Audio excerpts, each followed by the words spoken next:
Aksi kejahatan di dalam angkutan kota masih menghantui warga. Dalam 2 tahun terakhir, angkutan umum kota di kawasan Jabodetabek menjadi lokasi favorit pelaku kejahatan, mulai dari pemerkosaan hingga penodongan. Kasus yang menimpa Hairudin bukan kali pertama terjadi di kawasan Jabodetabek.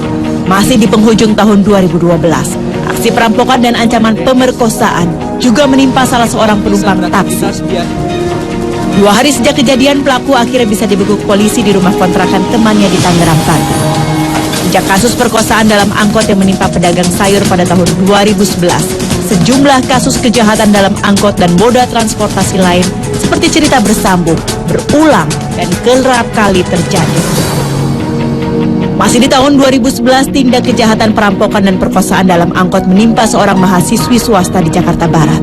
Sang mahasiswi ditemukan tak bernyawa setelah hilang 5 hari di kawasan Cisauk, Tangerang, Banten. 2 dari 4 orang pelaku perampokan dan perkosaan adalah sopir angkot tembak dan mantan residivis pencurian. Kisah lain, korban kejahatan dalam angkot dialami mahasiswi Novinda Prantika Putri.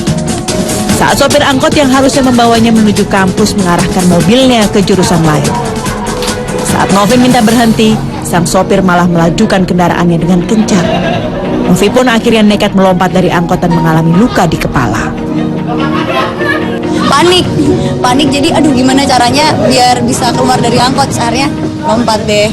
Langsung pingsan, terus ditolongin sama petugas busway kebetulan, terus dibawa ke rumah sakit langsung dijahit. Terulangnya kembali kasus perampokan dalam angkot makin mengusik rasa keamanan dan kenyamanan warga ibu kota. Padahal, moda transportasi umum dalam kota oleh Gubernur DKI Jakarta Joko Widodo diharap menjadi solusi efektif menekan merebaknya jumlah pengendara pribadi yang beredar di jalan raya. Gubernur Jakarta Joko Widodo kembali menghimbau kepada jajaran Polda Metro Jaya selaku badan yang bertanggung jawab penuh akan keamanan Jakarta untuk lebih serius menanggapi setiap titik yang dianggap rawan. Setiap titik dimanapun lah, baik di terminal, baik di angkot, baik di busway, semuanya harus dijaga keamanannya. Kalau di sisi kita ya titik-titik itu sudah saya suruh kekuatan satpol yang ada untuk berdiri di situ. Coba dilihat apanya. Ya kenyataannya masih ada. Selain lemahnya pengawasan dari aparat keamanan, maraknya kasus kejahatan juga akibat rendahnya sensitivitas warga terhadap keamanan di lingkungannya. Kriminolog Erlangga Mardiana menilai pada kasus perlawanan yang dilakukan Hairudin saat melawan kejahatan di angkot perlu ditiru warga. Saat kejadian, Hairudin tidak sendirian dalam angkot, ada 4 orang lagi yang menjadi korban. Namun, semuanya kabur. Dia sensitivitas ya terhadap lingkungan juga berarti rendah.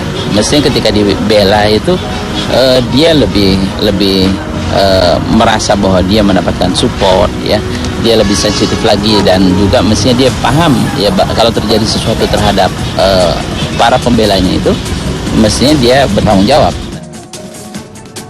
Harus ada keseriusan dari semua pihak termasuk aparat keamanan untuk lebih serius dan berani menumpas perilaku kejahatan. Tanpa keseriusan, kawasan Jabodetabek, khususnya ibu kota, akan menjadi target sasaran kejahatan yang meresahkan warga. Tim Liputan Trans 7.